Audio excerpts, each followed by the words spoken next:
Hey everyone, it's Sammy from Push Square, and yes, I know you're jealous, but I've been playing Resident Evil 2 and we on Push Square have reviewed the game, so I'm going to get into the full review in this video. If you want to see the written version, then check out pushsquare.com, and with all that said, let's just get straight into it. Please remember to like the video, subscribe to the channel, and let's talk Resident Evil 2.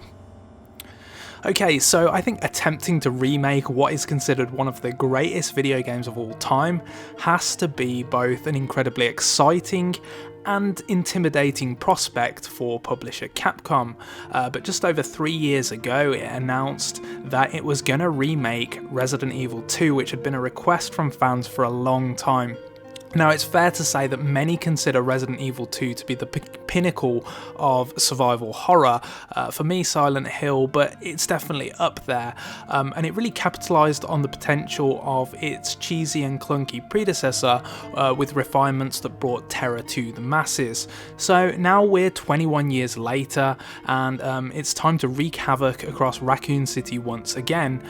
Resident Evil 2 on the PlayStation 4 is an impressively faithful remake, but that does come with a couple of caveats along the way, which we'll get into in this review. So while this release is more commonly referred to as a remake, Resident Evil 2 is more of a reimagining of the 1998 PS1 title. So you're going to recognise many memorable locations from the game, but there are lots of little tweaks and changes that will keep old school players on their toes. The famous Raccoon Police Department has been absolutely lovingly recreated. If you played the demo, you'll have already noticed that. And walking its hallways in 2019 is actually a little more of a streamlined experience. Some of the puzzles and mechanics are either radically different or have been removed entirely, and certain shortcuts have been stripped from existence. In their place though are new rooms to explore, extra items to acquire, and fresh puzzles to solve. Don't worry, the adjustments actually make for a better game. It feels more consistent and refined than the original game. So it's when proceedings head underground that you're really going to start to notice the differences. The likes of the spiders, the moths, the crows that inhabited the sewers and Umbrella's laboratories have been taken out basically, and there's nothing there to replace them. It's disappointing that some of the original's more outlandish creatures are nowhere to be seen, especially when there are no real new terrors that have been thrown into the mix. Thankfully, fighting against the zombie hordes continues to be utterly horrifying. Some more recent installments have actually moved away from the undead, but Resident Evil 2 makes sure that every encounter with a zombie is a potentially tough test. You're going to end up unloading like entire clips of bullets into the odd lonesome stragglers, and when you come across an entire group of them, your best option is to actually run in the opposite direction. So you really need to conserve your ammunition because bullets are in short supply and the zombies will often refuse to stay in their graves, and this all makes for a very hostile environment that works against your chances of survival in every single engagement and ups the tension. So Mr. X has to be one of the most frightening enemies I've ever come across in a video game. There are certain parts of the campaign where he'll stalk you basically, and the thud of his boots coming across the wooden floorboards is enough to scare even the most hardened veterans, let me tell you. So much so that you're going to want to actually avoid him at all opportunities, but doing so is tough because gunshots draw his attention, and if he discovers your hiding place nearby, then taking one of his blows to the face could prove fatal. You're not even safe in save rooms or the main lobby area, so there's this constant sense of dread overhanging the entire campaign, which is awesome. It's exactly what you want from a Resident Evil title.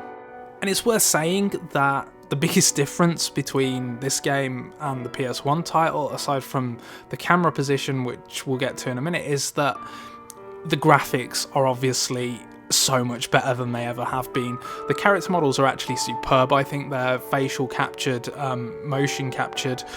They look amazing. It's not up there with a God of War or an Uncharted 4 or a Red Dead Redemption 2, but it's not far off, and the art direction is really nice throughout. What I'll also say is the animations of the zombies when you shoot them, when they stumble towards you, it's very realistic, it's quite unsettling, and it makes for a great sort of spectacle, especially when you pair it with the lighting. A lot of the game is very dark, but Capcom just throws in the odd light source here and there, as well as your torch, which makes it all create for quite an eerie atmosphere.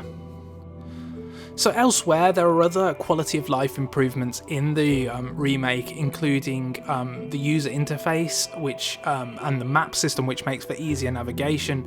Now, the game's been developed with the RE engine that also powered Resident Evil 7, and Capcom's included a lot of those same features in this version of the game. The inventory screen is really clear and really easy to read. The map also makes note of key items, so when you're backtracking through the world and looking for certain items or certain things that you need to interact with, they're all marked on your map automatically, which is something that, you know, hardcore players may sort of balk at, but it actually makes the game a bit more streamlined and a bit more easier to play.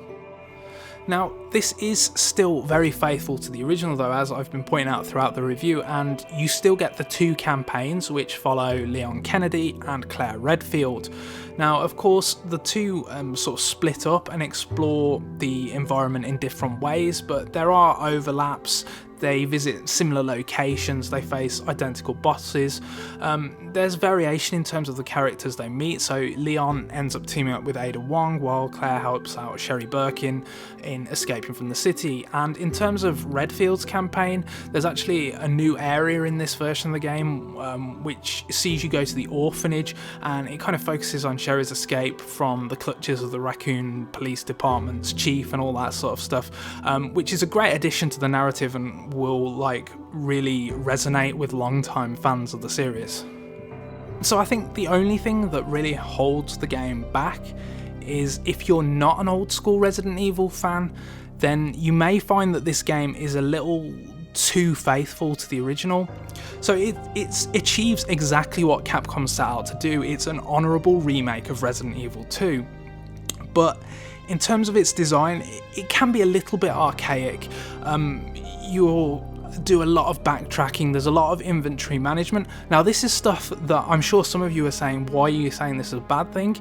Because it's what a Resident Evil game is, and for me personally, I enjoy that, but I can also see how some people might get frustrated by the lack of ammunition, and some of these little puzzles can be a little bit, not obscure, but it's not always telegraphed what you need to do or where you need to go, which is a good thing depending upon your tolerance for that kind of game design. It does feel a little bit dated now in some ways, but if you're looking for the old school Resident Evil experience presented from a new perspective, then you're going to be all over this. And for me personally, I got really engaged in learning the layout of the Raccoon Police Department, in constantly folding back over my tracks and going back to items and making notes of where stuff is, and just learning the whole surroundings. If that kind of gameplay appeals to you and you're not a kind of run and gun gamer that just wants to shoot stuff down, then you're going to really enjoy exploring what is a beautifully rendered and well realized world. Now, you know, you're going to beat the campaign fairly quickly. A run through the campaign blind is going to take you about 8 hours, and then if you play through it again, you can probably get it done in 3 or 4. But you've got Leon's campaign, you've got Claire's campaign, and then you've also got Hunk and Tofu from the original title, so there's actually quite a lot to play through here, and it is designed to be replayed. You're going to want to play through each campaign a couple of times, I imagine, so when you start stacking up, you're ending up getting a quite meaty slice of game here. It's going to keep you occupied for a good few weeks, I think, but it's just worth keeping in mind that each individual campaign on its own isn't enormous. This isn't a 50-hour epic RPG, but it is designed to be replayed, I think, and there's loads of secrets to uncover, and getting high scores and sort of optimizing your runs is part of the appeal of it. So if that sort of thing attracts you, then you're going to enjoy playing it for those reasons as well. So to conclude, Resident Evil 2 is probably one of the more accomplished remakes of the generation alongside Shadow of the Colossus. Now, a number of the mechanics have been updated and introduced in order to bring this game into the modern era, but it is still a classic experience, including inventory management, limited ammunition and all. Now, whether that will appeal to you or not depends on your own personal sensibilities. I enjoy it. I'm sure a lot of you enjoy it. Some people may not, and that's just worth keeping in mind. But ultimately, Capcom has lovingly recreated every historic location and moment that you remember from the 1998 original, and you owe it to yourself to witness this spectacle firsthand. So that's my review of Resident Evil 2. Please remember to like the video, subscribe to the channel, let me know whether you're going to pick up the game in the comment section below, and thank you so much for watching.